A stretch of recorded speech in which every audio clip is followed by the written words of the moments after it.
halo selamat berjumpa kembali dan saya harap kita semua berada dalam keadaan sehat dan tentunya tidak lupa menjalankan protokol kesehatan.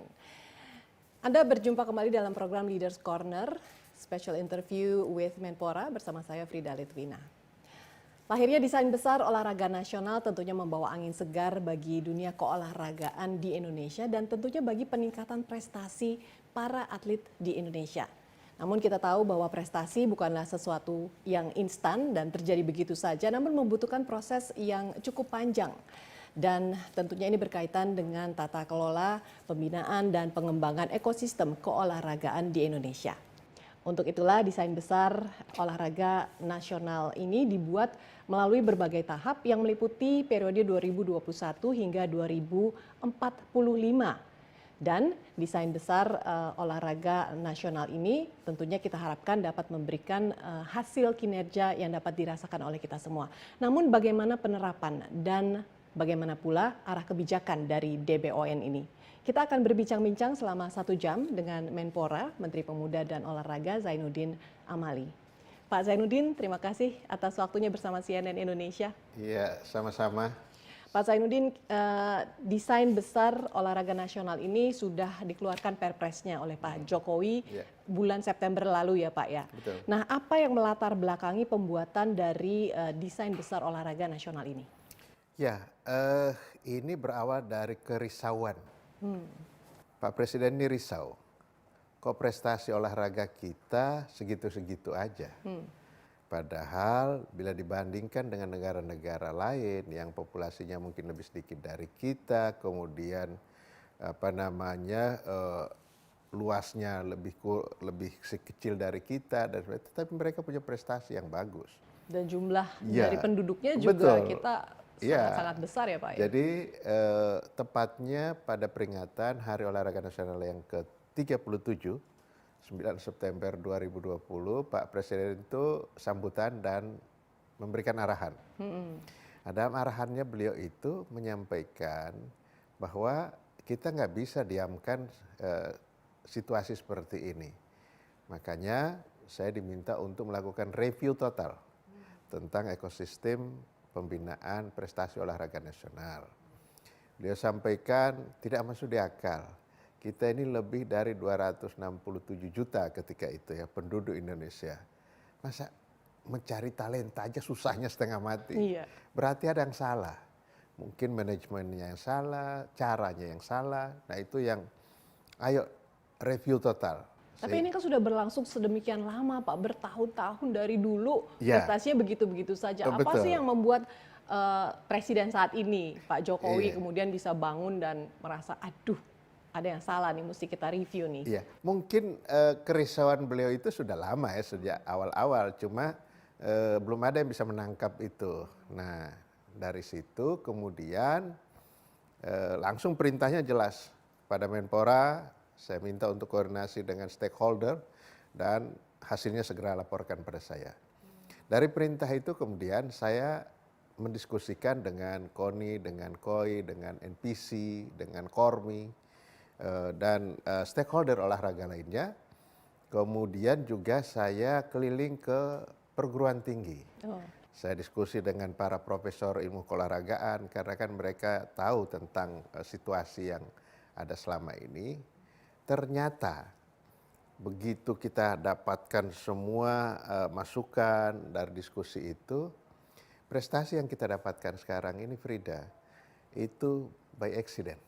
By accident, berarti tidak ada rancangan Nggak atau grand design begitu di belakangnya ya? Itu, jadi 76 tahun Indonesia merdeka kita nggak punya desain tentang bagaimana menuju prestasi itu. Nah dari situ kemudian kita petakan, apa sih masalah yang kita hadapi dari olahraga ini, olahraga Indonesia, dari hulu sampai hilir kita petakan, hulunya adalah tentang kebugaran.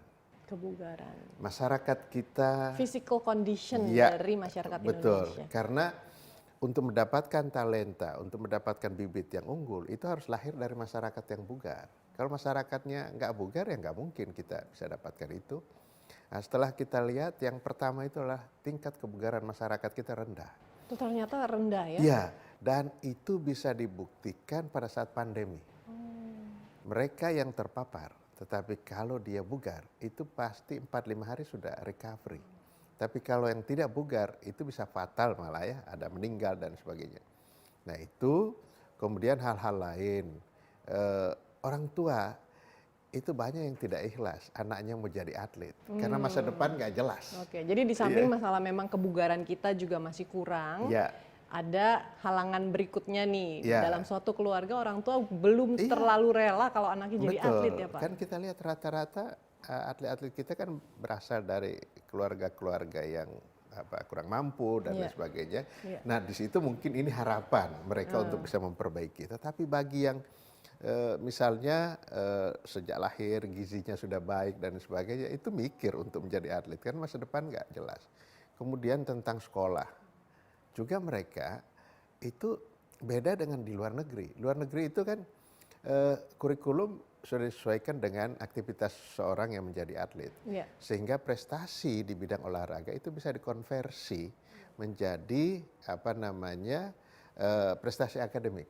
Kan rata-rata misalnya saya bercontoh saja rata-rata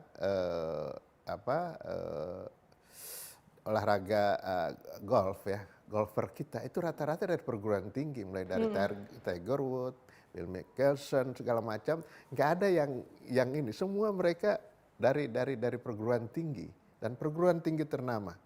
Nah, itu. Nah, berarti sekolahnya atau perguruan tinggi memberikan juga kebebasan mereka untuk berprestasi, tetapi tidak akan keteteran dari urusan belajarnya. Kalau kita tahu di luar negeri malah universitas itu berebut mencari atlet yang berprestasi supaya bisa masuk ke sekolah dia ya Pak ya. Betul. Nah kita ini saya alami waktu saya keliling di pelatnas-pelatnas. Ada dua yang mereka sampaikan. Yang pertama adalah, Pak, bagaimana tentang sekolah kami? Karena mereka mendapatkan pelajaran reguler. Bisa dibayangkan dia belajar sama dengan siswa yang reguler yang tidak atlet. Nah, bayangkan hari ini dia ujian, besok dia bertanding. Pasti hari ini dia pikirannya ke bertanding, kalau ujiannya jelek mempengaruhi hasil pertandingannya, rusak dia. Itu satu. Yang kedua, mereka menanyakan bagaimana nasib kami purna prestasi. Kalau sudah tidak berprestasi kan banyak contoh-contoh di mana-mana mengharumkan nama bangsa, tetapi akhirnya hidupnya jadi terlantar dan sebagainya. Nah hal-hal yang seperti ini kita petakan, kemudian soal tata kelola, soal namanya. Akhirnya setelah kita himpun, kita harus punya target. Target kita selama ini juga nggak jelas. Antara Olimpiade, Asian Games, dan SEA Games itu kita samakan. Kita tidak pernah membedakan mana prestasi yang mau kita tuju. Itu. Kemudian bagaimana tahapan-tahapan menuju ke sananya. Itu juga tidak jelas kita. Jadi banyak hal yang akhirnya harus kita desain. Kalau enggak, ya seperti sekarang. Nah berangkat dari hasil-hasil yang sudah tadi Bapak jabarkan nih, ada beberapa masalah, kemudian baik dari hulu sampai ke hilir. Ya kan? Nah grand design atau desain besar olahraga nasional seperti itu sendiri kan sudah jadi nih Pak. Secara ringkas mungkin bisa tidak di-share dengan para pemirsa. Jadi isinya tuh apa sih sebenarnya? Baik, isinya adalah tentang bagaimana ekosistem olahraga ini dari hulu ke hilir. Hulunya adalah kebugaran, hilirnya adalah prestasi. Itu intinya. Kemudian apa tujuannya? Tentu tujuannya adalah kita meningkatkan kebugaran di tengah-tengah masyarakat, itu yang paling penting. Karena itu tadi problem yang pertama di hulu yang kita temui ya. Betul, bagaimana masyarakat bisa bugar. Nah untuk bugar kan harus ada gerakan fisik. Dulu waktu saya masih sekolah ya, itu ada senam. Namanya SKJ, senam kesegaran jasmani. Sekarang udah nggak ada. Masa Pak udah nggak ada? Sudah nggak ada. Oh dulu zaman saya SD masih ada. Sampai lagunya itu kita hafal kan lagunya itu. Iya benar. Nah, sekarang udah nggak ada. Terus kemudian anak-anak lebih difokuskan untuk bagaimana belajar. Ada satu penelitian ya di Jawa Tengah. Anak-anak SMK kelas 3. Dari 2.000 orang yang diteliti, itu hanya ada 5 orang yang bugar. 2.000 orang hanya 5. Kategori bugar itu apa sih Pak sebenarnya bugar itu? Oke. Ada cara yang sederhana untuk mengukur Untuk tahu kita tuh bugar atau tidak ya, gitu. oke. Ini menurut para ahli, untuk mengukur kebugaran kita, eh, ukuran paling sederhana itu dengan langkah kaki. Oh, langkah kaki. Oke. Sehari minimum 7.000 langkah. 7.000 langkah. Oke.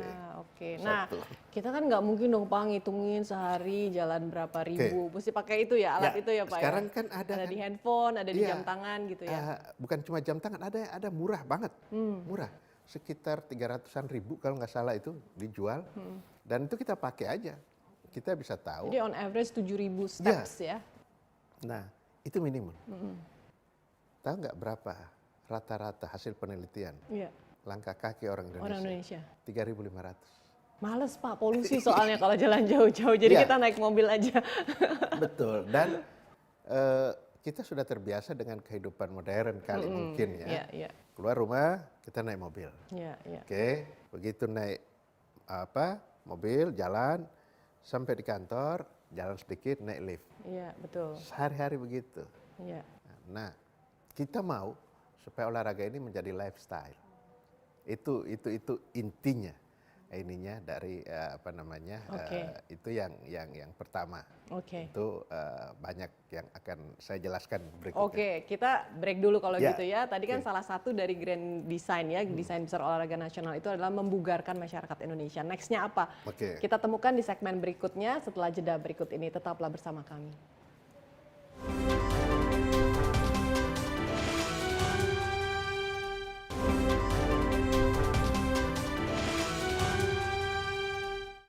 Anda kembali di Leaders Corner, masih bersama saya Menpora Zainuddin Amali, dan kita masih berbicara mengenai desain besar olahraga nasional. Pak Zainuddin tadi sudah panjang lebar nih diceritakan DBON itu apa dan kemudian poin apa yang akan dicapai ya dalam DBON itu. Yang pertama tadi membugarkan masyarakat Indonesia. Terus yang kedua apa Pak?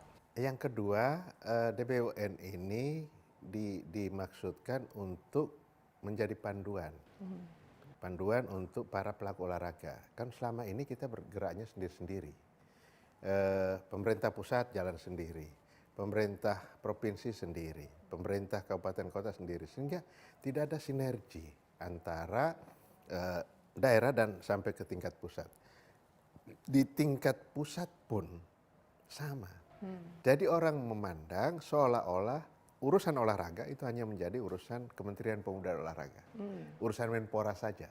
Padahal tidak, saya nggak bisa gerak sendiri tanpa dukungan kementerian lembaga lainnya, atau dukungan dari para gubernur, bupati dan wali kota.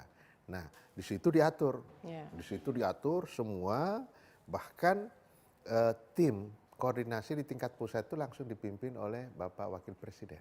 Oh, oke. Kemudian wakilnya Menko PMK, pelaksana hariannya Menpora. Oke, anggotanya itu ada Mendagri, ada Menteri Keuangan, Menteri PUPR. Dan ini secara formil tertulis di dalam DBON itu Pak di ya? dalam Perpresnya. Oh, di dalam Perpresnya, Ya. oke. Jadi Perpres 86 tahun 2021 menuliskan itu lampirannya tentang DBON. DBON. Gitu. Oke. Nah, ini diminta untuk sinergi. Semua antara organisasi induk cabang olahraga juga harus sinergi dan itu panduannya jelas. Nanti sebentar lagi akan lahir roadmap-nya, peta jalannya. Ya, ini desain, kemudian roadmap-nya seperti apa. Oke.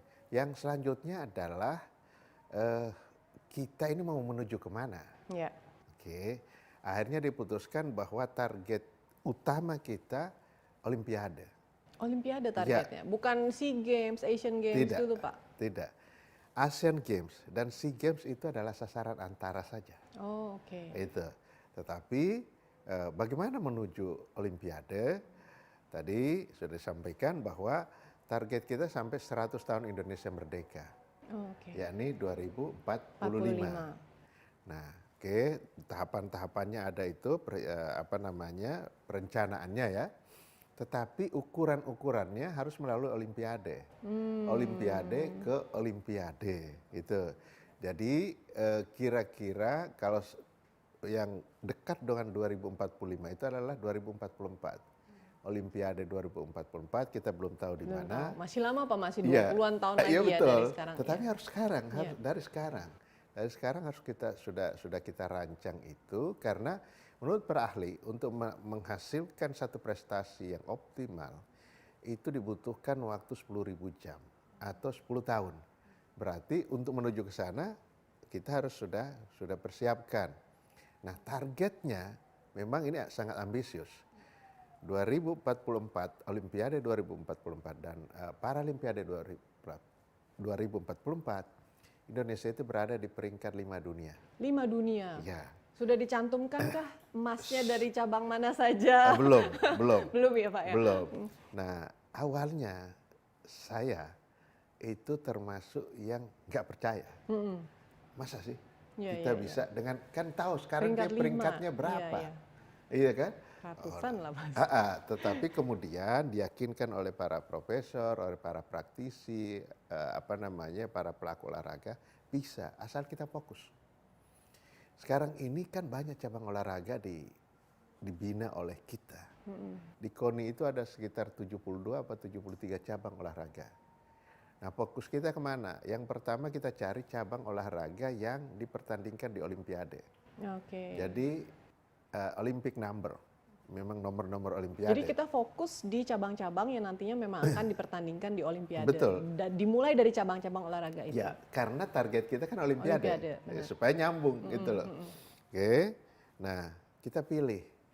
Ini banyak juga cabang olahraga Olimpiade yang ada di Indonesia. Iya. Oke, diskusi lagi. Akhirnya kita fokus kepada cabang olahraga yang mengandalkan teknik dan akurasi. Teknik dan akurasi. Ada cabang olahraga yang sangat diminati oleh rakyat Indonesia, dan kira-kira sekitar 73% orang Indonesia sangat suka cabang ini, sepak bola. Sepak bola. Tetapi untuk prestasi kita belum, masih jauh perjalanannya. Sehingga dengan target-target tadi nggak mungkin kita masukkan itu. Akhirnya dipilihlah mana yang pertama dari sejarah selama kita ikut Olimpiade, mana cabur yang menyumbangkan medali. Oke, kemudian kekuatan di luar negeri, mulai dari ASEAN, Asia, dan dunia. Itu juga dihitung, statistiknya seperti apa, kemudian potensi kita seperti apa. Akhirnya ketemulah 12 cabang olahraga. Oke. Itu ada bulu tangkis, ada angkat besi, ada panahan, ada renang, dan lain-lain. Iya. Kemudian ditambah lagi dengan 2 cabang olahraga yang kita punya potensi tapi belum dipertandingkan di Olimpiade. Which is apa saja tuh Pak? Itu pencaksilat. Oh, pencaksilat. Ya. Dan kemudian wushu. Oh, Kita punya potensi tapi ini cabang olahraga belum. Belum dipertandingkan. Nah, antisipasi kalau kita waktu kemarin menang bidding menjadi tuan rumah Olimpiade 2032, tapi kan kita kalah sama Brisbane kan. Oke. Tapi kita persiapkan itu karena biasanya tuan rumah itu boleh mengusulkan cabang olahraga tertentu. Nah, itu kita persiapkan. Nah, kemudian bagaimana dengan olahraga yang sangat disukai di tengah masyarakat kita? Badminton. Badminton masuk di sini. Masuk di sini, ya kan, bulu tangkis, kemudian panjat tebing, angkat besi, renang, menembak, panahan, itu masuk di 12 ini. Nah, ada kan yang di masyarakat ini sangat disukai. Tetapi untuk kita dorong ke prestasi dia belum bisa. Apa ya? Sepak bola, bola basket, oh iya, bola basket juga. kemudian bola voli, dan tiga-tiganya ini sudah ada kompetisi profesionalnya, kan sudah ada Liga 1, Liga 2, sudah ada IBL untuk bola basket, kemudian Pro Liga untuk bola voli. Akhirnya ini harus juga dibina. Nah, kita kasih dia kamar lain, bukan di kamar untuk kita dorong prestasi, tetapi ke kamar industri. Karena sport industri itu sangat kita butuhkan ke depan. Berarti DBON ini sebenarnya meliputi roadmap yang sangat detail ya Pak ya, isinya, mulai dari cabang-cabangnya, kemudian targetnya apa. Ya, betul. Nah, ini kan kita punya acuan adalah Olimpiade 2044 ya. Berarti atletnya itu yang sekarang mungkin belum lahir nih Pak, yang nanti akan berlaga di 2044 begitu kan? Umur-umur setahun 2 tahun lah. Iya. Nah, bagaimana kemudian cara dari pemerintah untuk mengenali bibit-bibit, mencari calon-calon penyumbang medali itu nantinya? Apakah itu juga tercantum di DBON? Ada. Jadi kita nanti di ujungnya itu akan menjadi atlet elit nasional. Nah, di dalam rancangan awalnya kita mau membuat itu sekitar 150 orang atlet elit. Atlet elit ya. Jadi mereka siap untuk diterjunkan dalam berbagai event dan terutama multi event itu. Oh, Nah, oke. Nah, ini berasal dari mana? 150 orang ini dihasilkan dari 250.000 orang. Oh, oke. Dari mana 250.000 orang? 250.000 orang ini tersebar di berbagai sentra-sentra. Nah, di dalam DBON ini kita ada 10 sentra pembinaan atlet usia muda, talenta, bibit-bibit di berbagai tempat. Itu ada, makanya kemarin kan saya sosialisasi itu keliling Indonesia, sosialisasi di sentra-sentra ini. Sentra ini pertama adalah selama ini mereka punya potensi, bakat-bakat, talenta-talenta di daerah itu. Yeah. Misalnya Papua, kan itu banyak tuh. Nah, kita bikin dia sentra juga, kemudian yang di tempat-tempat lain gitu ya. Kemudian sarana yang memungkinkan. Sudah infrastruktur olahraganya sudah cukup untuk memadai. Kemudian di situ ada perguruan tinggi.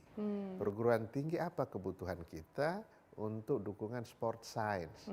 Sebab tidak mungkin sekarang kita mau berprestasi tanpa dukungan sport science. Jadi laboratorium sport science itu kita tempatkan di berbagai perguruan tinggi yang ada. Oke, baik. Itu kan target-target dan juga rencana ke depannya nih Pak. Kita tapi juga mau tahu bagaimana gambaran daripada ekosistem keolahragaan nasional saat ini. Yeah. Sebelum kita mencapai tujuan-tujuan itu. Tapi kita bahas setelah segmen berikut ini. Ya. Oke.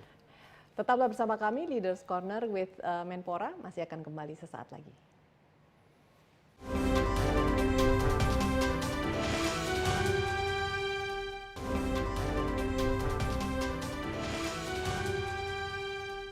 Terima kasih Anda masih setia di Leaders Corner dan masih bersama saya Menpora Zainuddin Amali dan kita masih berbincang mengenai DBON, Desain Besar Olahraga Nasional.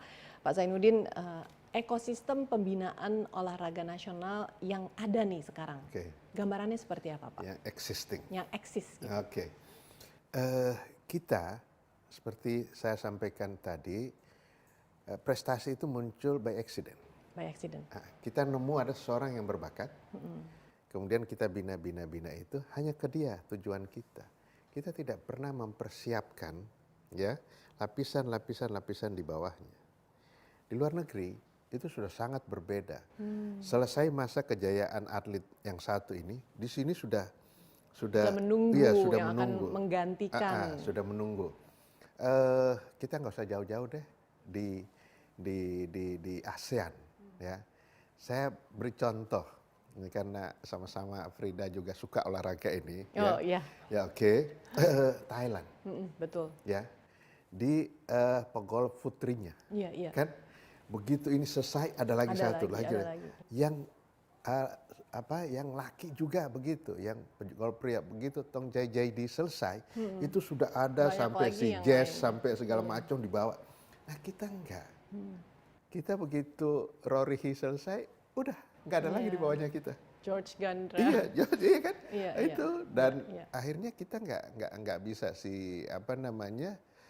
Masrin itu selesai juga selesai kan nggak ada. Apakah keterlibatan dari pihak swasta Pak mungkin perlu diharapkan karena kalau kita tahu kan di negara-negara lain seperti Jepang, Korea, Thailand, dukungan dari perusahaan-perusahaan untuk mensponsori kemudian memberikan jaminan finansial begitu kepada calon-calon atlet itu begitu besar. Di Indonesia tampaknya kurang ya Pak ya? Di Indonesia belum ada. Indonesia itu kita akan jor-joran memberi bonus kalau juara. Tapi kalau sebelumnya tidak ada bentuk support apapun. Nggak ada. Jadi memang benar-benar mereka ya dibina seperti itu, seperti apa adanya. Nah sekarang ini kan pemerintah mau nggak mau dengan adanya DBON harus sudah tahu. Mulai berangkat dari yang 250.000 tadi, kemudian terseleksi menjadi 31.750, terus. Mungkin ada baiknya seperti mencontoh pencarian bakat penyanyi mungkin gitu Pak ya. Jadi sama seperti mencari atlet juga seperti itu ya. Betul, yang idol itu kan. Iya. Itu dilakukan seperti itu. Makanya ada di 10 sentra yang 250.000 orang itu itu kita menggunakan big data dan kita sudah kerjasama dengan salah satu perusahaan BUMN yang mengelola itu supaya apa? Supaya nggak terlambat kita. Di beberapa cabang olahraga terlambat kita menemukan, misalnya untuk basket, kita tiba-tiba kata teman-teman di basket itu ketemu anak orang usia, tinggi sekitar 2 meter lebih, sangat diperlukan, tetapi telat ketemunya. Umurnya sudah berapa Pak berarti? Itu mungkin sudah masuk 20-an. Jadi sudah untuk dibentuk lagi sudah susah gitu loh. Nah ini salah satu juga masalah di kita. Makanya saya bilang tadi Pak Presiden sampaikan jutaan nih talenta di seluruh Indonesia. Benar. Cara kita aja yang nggak bisa.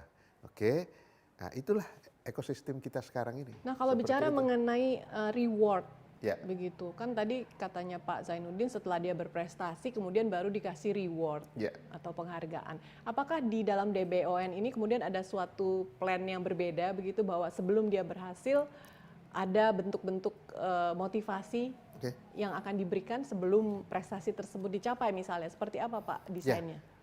Bagi mereka yang di dalam pemantauan dan pembinaan kita, pertama dari sisi pendidikannya itu akan kita perhatikan betul. Sebab itu menjadi modal dia. Kalau tahu juga dia berhenti menjadi atlet kan dia ada modal. Kalau tidak nggak bisa. Kalau tiba-tiba cedera, tiba-tiba ada injury dan lain sebagainya kan kita nggak bisa apa-apa. Oke, itu. Kemudian kita bagi mereka yang memang benar-benar berprestasi ya, kalau yang cuma coba-coba yang ini tentu kita nggak touch itu. Oke, dia pilihannya apa? Menjadi ASN kah, pegawai negeri, menjadi masuk ke polisi kah, ke TNI kah, itu sudah ada. Bahkan sekarang BUMN kita, saya sudah ada komitmen dengan Pak Erik ya, akan menjadi bapak angkat. Oh gitu. Dari cabur-cabur yang ada. Bapak angkatnya bukan hanya untuk sponsorship, untuk kejuaraan, tidak. Dari pembinaan, kemudian tryout kemana-mana itu akan dibiayai oleh BUMN ini, termasuk setelah itu. Setelah dia selesai, dia bisa kerja di BUMN itu, ya silahkan kalau dia berminat atau dia mau wira swasta, ya dibekali dengan ilmu-ilmu menjadi entrepreneur. Nah itu yang selama ini tidak ada. Ya, perlu jaminan rupanya ya kalau para atlet tersebut mau fokus untuk jadi atlet gitu Pak ya, karena dia tidak perlu memikirkan hal-hal lain jadinya.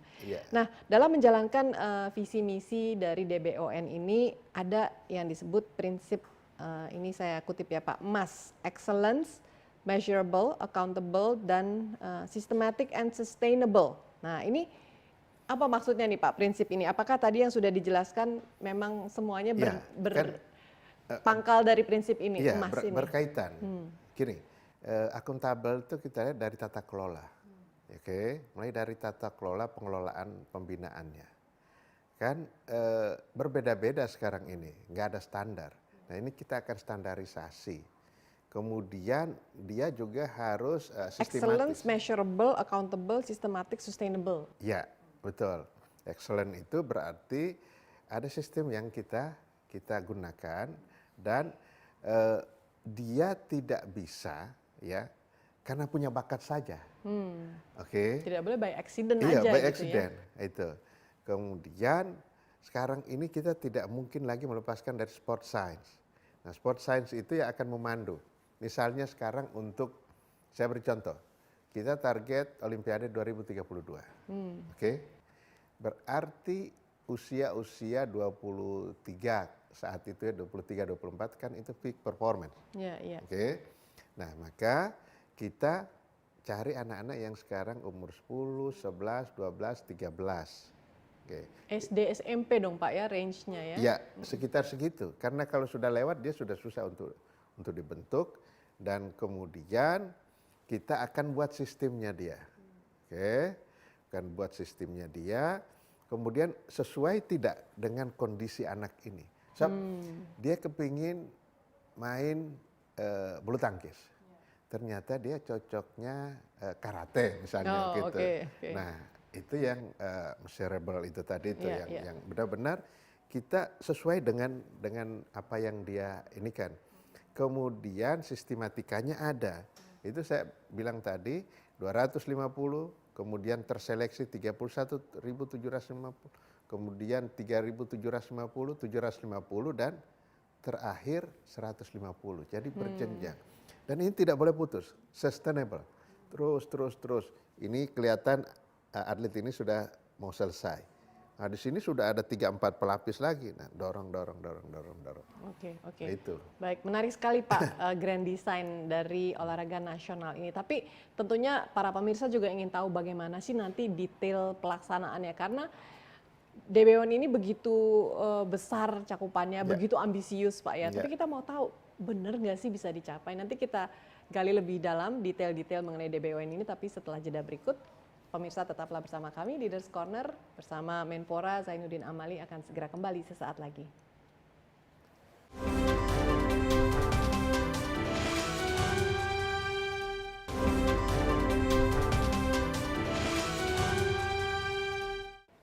Anda masih bersama kami di Leaders Corner with Menpora Zainuddin Amali. Pak, tadi bicara mengenai target DBON ini, tadi disinggung ada 150 atlet yang elit begitu ya, spesial begitu ya. Nah ini kan lahir dari 250.000 yang memang sudah dipersiapkan sejak bertahun-tahun yang lalu begitu ya. Nah dari mana mereka berasal? Tentunya dari sentra-sentra yang tadi Pak Zainuddin sudah ceritakan. Memilih sentra-sentranya itu perlakuannya seperti apa Pak? Apakah setiap daerah sama atau ada yang lebih difokuskan begitu? Oke. Jadi 10 sentra yang kita pilih ya, itu baik di Jawa maupun di luar Jawa. Pertama adalah tentang potensi yang ada di situ. Jadi potensi yang ada di daerah itu. Kemudian selama ini bagaimana perjalanannya, penyumbang atlet-atlet nasional di pelatnas seberapa dia? Oh berarti dari historinya juga ya Pak ya dilihat ya? Betul, dari historinya itu. Kemudian sarananya, ya kita pilih, jangan sampai dia punya talenta, tetapi mau dibina di mana itu, berarti kan lama lagi kita harus bangun, yang sudah ada sekarang. Nah itu yang kita lihat, kemudian apa yang kuat di daerah ini, itu nggak bisa semuanya sama, sebab selama ini masing-masing daerah itu membina cabang olahraga yang sama. Nah kita mau unggulan-unggulan ini muncul dari daerah-daerah. Misalnya atletik itu kan adanya daerah-daerah timur sana kan. Nah sehingga ada Papua, kemudian ada NTB, ya yang begitu. Kemudian yang keterampilan bulu tangkis itu baik-baiknya di daerah-daerah Jawa kan gitu ya. Betul. Oke, itu yang karena dukungan dari sana sangat besar ya di daerah Jawa ya. Betul, itu kemudian Panahan misalnya gitu kan, banyak lahir daerah-daerah dari Jawa Timur, dari mana.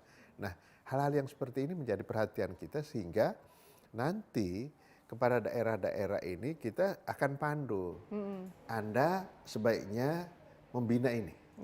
Dan ini akan kita pantau terus. Jadi kalau orang berprestasi badminton begitu dari Sulawesi, nantinya dikirim berlatihnya ke Jawa juga Pak? Seperti itu? Nanti sistemnya. Kalau dia sudah muncul sebagai elit pasti di kita, di Cibubur. Tetapi kalau misalnya dia dari Sulawesi, oke, di sana sentranya kan ada di Sulawesi Selatan. Nah, seberapa banyak talenta badminton atau bulu tangkis di sana. Kalau dia memang tidak begitu banyak, kita akan tempatkan di tempat yang banyak. Gitu. Karena kan percuma dia, pertama dia tidak akan dapatkan sparring partner yang bagus, kemudian pembinaan tidak terkonsentrasi, tidak fokus, itu. Berarti artinya pemerintah ini tidak sembarang membabi buta begitu melihat bahwa sarana kesehatan atau sarana olahraga di daerah ini kurang. Jadi dibangunlah sarana olahraga di daerah tersebut disamakan begitu, tapi tidak Pak ya, lebih dipelajari dulu. Betul. Kurangnya apa, butuhnya apa, potensinya apa begitu, baru dikembangkan di sana. Betul, jadi di awal-awal kita, karena kan kita ada quick win-nya, jadi kalau semua harus kita bangun dulu, target tadi nggak akan tercapai. Nah kita lihat mana, seperti misalnya Papua ya. Papua itu kan venue-venue bekas PON kemarin kan bagus-bagus ya, bahkan ada standar internasional. Nah kita harus manfaatkan itu. Nah, apa yang cabang olahraga apa yang kita akan bina, kita akan tempatkan di situ. Itu juga tempat-tempat yang lain, Jawa Barat, Jawa Timur, Jawa Tengah, DKI, itu akan. Pak, kalau dilihat dari demografis begitu, katakanlah kepadatan penduduk, apakah itu berhubungan dengan prestasi olahraga di daerah tersebut, Pak? Apakah ada seperti misalnya Jawa begitu, karena Jawa penduduknya lebih padat, pasti prestasinya lebih bagus daripada daerah lain. Iya, itu selama ini karena ketersediaan infrastruktur ya, sarananya, fasilitas yang ada sehingga memudahkan untuk anak-anak kita, untuk para atlet-atlet, talenta-talenta itu untuk berlatih. Kalau di luar-luar sana kan sarananya masih kurang, sehingga potensi-potensinya juga tidak bisa terlihat. Akhirnya mereka ada yang harus ke tempat-tempat yang sudah lengkap. Itu memang kenyataannya seperti itu. Nah, ini secara perlahan, samping kita mengejar target tadi, ini juga akan kita buat pemerataan. Tetapi itu masih secara perlahan. Kita quick win-nya dulu yang kita mau kejar ini. Nah, mengenai sumber daya nih Pak, kalau tadi di sentra-sentra situ sudah ditemukan nih calon-calon atlet. Yang melatih mereka kemudian siapa? Apakah sudah ada yang memang diarahkan untuk menjadi pelatih begitu dari sekarang? Di situ saya tadi sebutkan, kita perlu diperlukannya perguruan tinggi, khususnya perguruan tinggi yang ada fakultas keolahragaan. Kan di situ ada jurusan atau program studi kepelatihan. Nah, itu di samping yang kemudian kita kursuskan dan lain sebagainya. Tinggal kita lihat kebutuhannya bagaimana. Kebutuhannya bagaimana dan apa yang harus kita bantu pada daerah itu supaya match, jangan sampai dia butuh A kita kasih B. Ya kan? Akhirnya ya sia-sia apa yang kita lakukan itu. Nah, kalau ada perguruan tinggi, saya beri contoh ya, seperti NPC. NPC itu yang menaungi atlet-atlet yang disabilitas. Mereka di Solo. Kenapa dia di Solo? Karena di sana itu ada rumah sakit Dr. Suharso yang untuk yang cacat dan sebagainya. Kemudian ada Universitas Negeri 11 Maret. Nah, UNS itu bahkan ada dosen-dosennya yang menjadi pendamping pada saat di Paralimpiade yang lalu ya di Tokyo. Dan kemudian mereka mendedikasikan dirinya untuk mendampingi para games kita, atlet-atlet para games kita. Jadi kalau ditanya dari mana, ya kebutuhannya dari perguruan tinggi. Dari perguruan tinggi. Ya. Apakah kemudian memungkinkan nantinya pemerintah untuk memanggil sumber daya dari luar negeri begitu? Kalau kita lihat kan untuk cabang sepak bola, untuk cabang tenis mungkin. Bisa aja, itu tidak tertutup kemungkinan. Artinya kebutuhan kita sejauh mana, tetapi yang kita butuhkan itu dia datang untuk mentransfer pengetahuannya tentang kepelatihan, tentang bagaimana cara melatih yang benar, tentang menghadapi anak-anak, karakteristik anak-anak Indonesia dan sebagainya, itu kita butuhkan. Nah, tetapi kemudian juga ada cabang-cabang olahraga yang secara mandiri itu mendatangkan pelatih-pelatih yang dari luar negeri, misalnya PSSI ngundang pelatih dari luar, kemudian menembak itu ada dari luar, renang juga itu ngundang dari luar, nggak ada masalah. Nah, ada stakeholder yang terkait yang kemudian berpartisipasi dan sudah masuk nih dalam grand design ini, dalam desain besar olahraga nasional ini. Bagaimana kita mengukur komitmen daripada setiap stakeholder itu, Pak? Ya, sangat mudah untuk melihat itu. Dia tanggung jawabnya apa? Kan gitu ya. Nah, kan kita ada evaluasinya, ada monitoring dan evaluasi. Jalan nggak yang diberikan tanggung jawab kepada mereka masing-masing itu sesuai dengan karakteristiknya.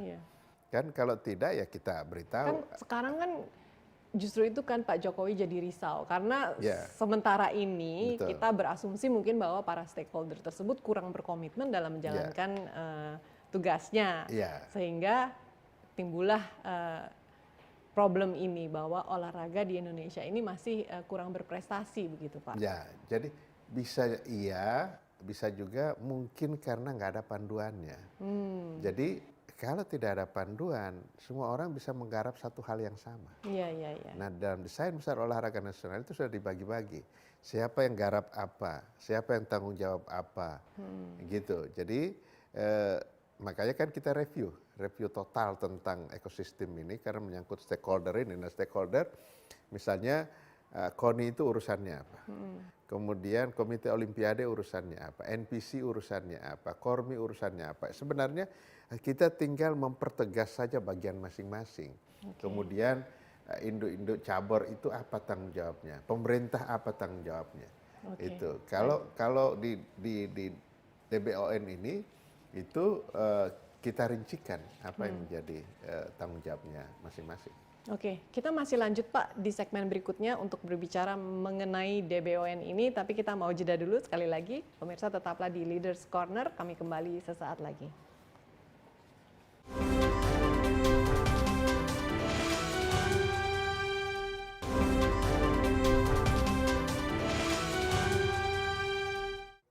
Kita sampai di segmen terakhir Leaders Corner, masih bersama saya Zainuddin Amali, Menteri Pemuda dan Olahraga. Kita masih bincang-bincang mengenai desain besar olahraga nasional.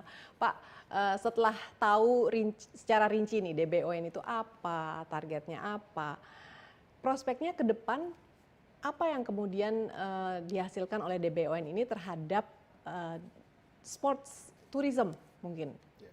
Ada kaitannya kah ke sana? Ya, jadi sekarang ini kita harus juga melihat bahwa olahraga itu ada dampak ekonomi, baik di industri maupun di turis, di wisata. Saya jelaskan bahwa semua kegiatan olahraga harusnya sudah bermuara kepada menumbuhkan ekonomi di tengah-tengah masyarakat. Saya beri contoh, pada saat pandemi, ada satu cabang olahraga yang berhenti kegiatannya, sepak bola. Iya.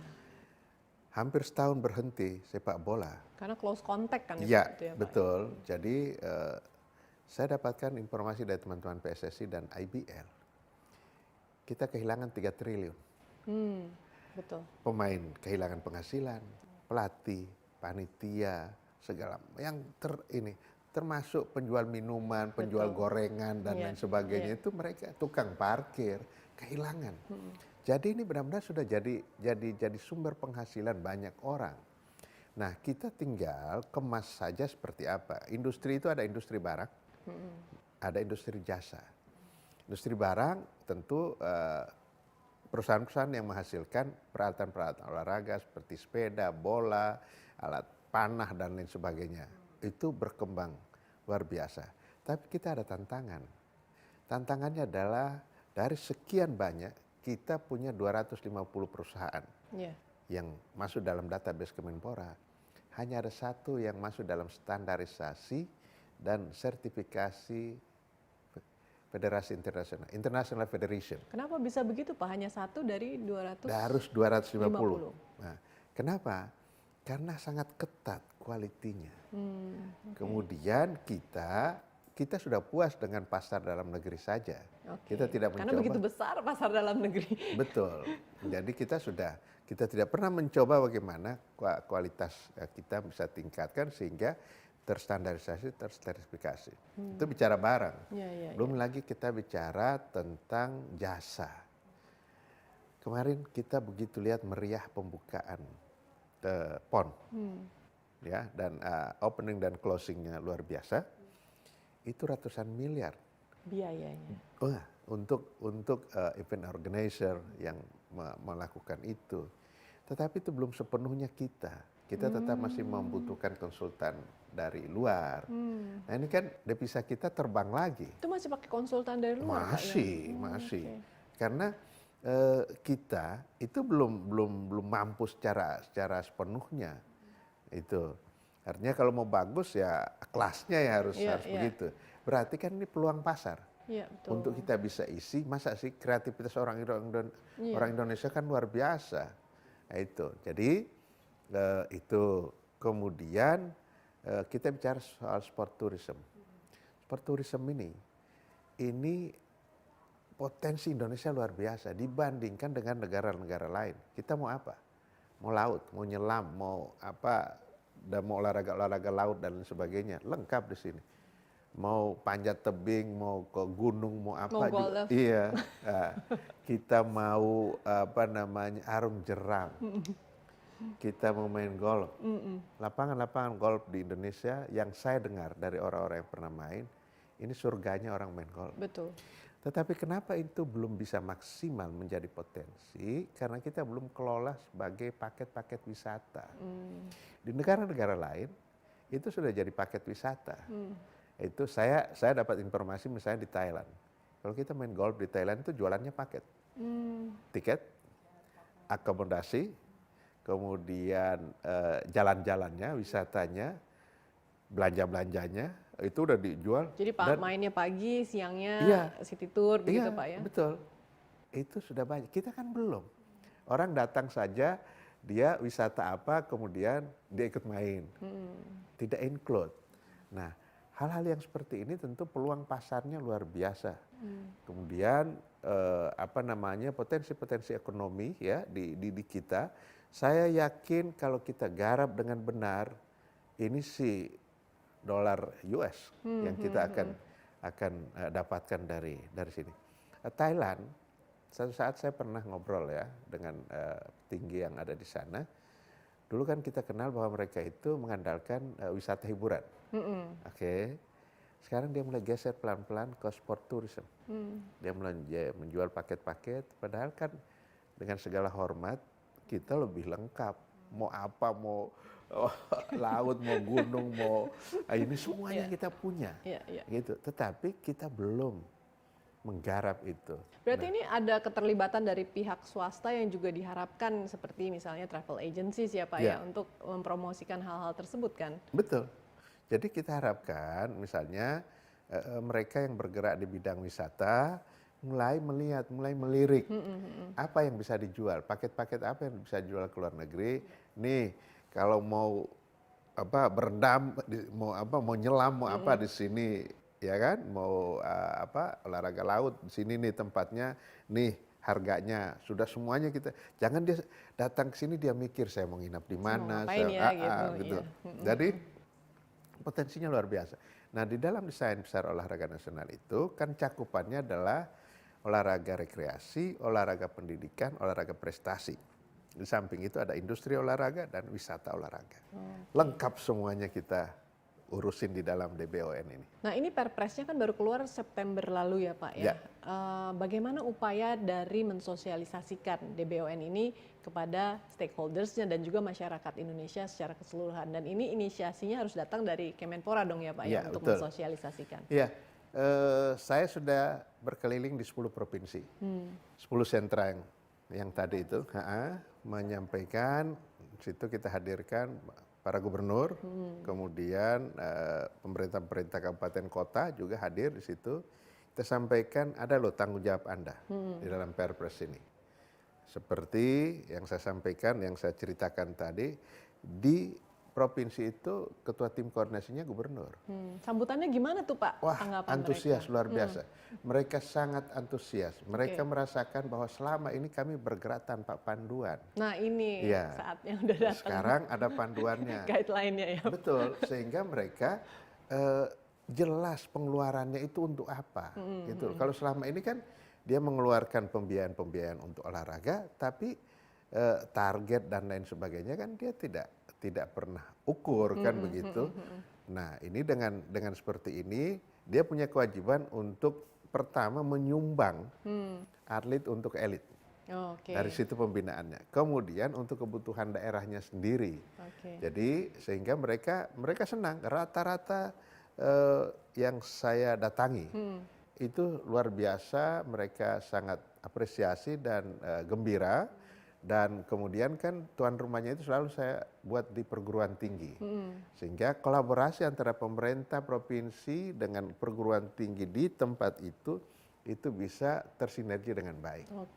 Nah anggaran itu nantinya akan keluar dari Pemda ya Pak ya? APBN. APBN. Untuk yang tingkat nasional. Tingkat nasional. Kemudian APBD provinsi untuk tingkat provinsi, APBD kabupaten dan kota untuk tingkat kabupaten dan kota, serta sumber pendanaan dari pihak-pihak lain seperti sponsorship dan lain-lain yang tentu tidak bertentangan dengan ketentuan undang-undang yang ada. Oke, nah kemudian cara mengawasinya ini bagaimana Pak? Iya. Karena ini rentan konflik ini Pak. Betul. Seperti kita tahu kasus-kasus korupsi begitu ya. Betul. Banyak sekali kan yang asalnya dari olahraga begitu loh, betul. Industri olahraga. Iya, ya saya sih bersyukur ya sekarang ini tata kelola memang saya ketat betul karena sebelum-sebelumnya kita kan sangat longgar dengan itu. Saya sekarang ini ketat sebagai ukurannya yang sederhana. Kan kita ini selama hampir 10 tahun lah kira-kira begitu, selalu bermasalah di urusan keuangan. Nah 2 tahun terakhir BPK memberikan predikat WTP ke kantor ini, karena mereka melihat on the track pengelolaan keuangan. Nah selanjutnya juga kita akan buat seperti itu, jadi sangat ketat. Kita sudah langsung dengan target, orang datang bilang saya akan dapat misalnya 3 emas, kita akan review itu, kita nggak percaya begitu saja. Dari mana Anda bisa dapat 3 emas? Oke, dengan target yang sudah kita sepakati, baru kita kemudian kita biayai dan secara bertahap. Jadi sangat akuntabel dan transparan. Jadi nggak bisa kalau dulu kan orang datang, oh saya bisa, padahal kita punya data. Negara ASEAN kekuatannya seperti ini. Asia seperti ini, dunia dari mana Anda bilang seperti itu? Jadi nggak bisa. Jadi hitung-hitungan sangat jelas, jadi target ada, kemudian tahapan-tahapan untuk mencapai target itu, nah pembiayaan akan kita kaitkan dengan itu. Jadi orang nggak sembarang bilang bisa supaya besar pembiayaan, ya nggak bisa. Dan itu kita evaluasi terus. Terakhir nih Pak ya, roadmap dari DBON ini sudah diluncurkan. Nah, untuk melihat target paling dekat nih Pak, kira-kira berapa lama sih butuh waktu untuk kita bisa lihat dengan mata kita sendiri bahwa oh udah ada efeknya nih roadmap-nya, targetnya berapa lama nih Pak? Saya sampaikan tadi bahwa untuk prestasi itu minimal dibutuhkan sekitar 10.000 jam. 10.000 jam. 10 tahun. Jadi kita bisa lihat optimal kira-kira 2032 lah. 2032 masih lama ya Pak ya? Masih lama, tetapi sekarang secara bertahap dengan sources yang ada, ya dengan yang ada sekarang kita sudah ada target. Bahkan ada, ini saya bercontoh ya, karena ini terakhir, pada saat Paralimpiade di Tokyo yang lalu, kami mentargetkan peringkat 60 dunia. Kenapa begitu? Karena di Rio de Janeiro kita peringkat 76 dunia. Tahun 2016. Berarti masuk di akal dong, kita target ke 60.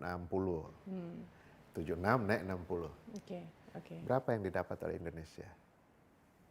Sekarang kita di peringkat 43 dunia. Target 60 dapatnya 43. Jadi target bahkan ya. Iya, makanya saya optimis dengan 2044 itu. Kita bisa 5 besar. Ya, itu karena kita dunia. belum ini aja baru kita rapiin dikit-dikit, kita dadain dikit langsung ke lampaui target itu. Mudah-mudahan tetap semangat terus seluruh stakeholder yang bekerja dengan DBON ini ya Pak ya. Semoga bisa tercapai di nanti Olimpiade 2044. Baik, Pak Zainuddin, terima kasih sekali lagi Pak atas waktunya di Leaders Corner. Semoga sukses terus. Pemirsa, demikianlah bincang-bincang saya dengan Menteri Pemuda dan Olahraga Zainuddin Amali. Mudah-mudahan nanti desain besar olahraga nasional ini bisa benar-benar melahirkan atlet-atlet nasional yang berprestasi dan mudah-mudahan target untuk menjadi 5 besar di dunia dalam Olimpiade 2044 bisa segera tercapai. Saya Frida Litwina undur diri, sampai jumpa.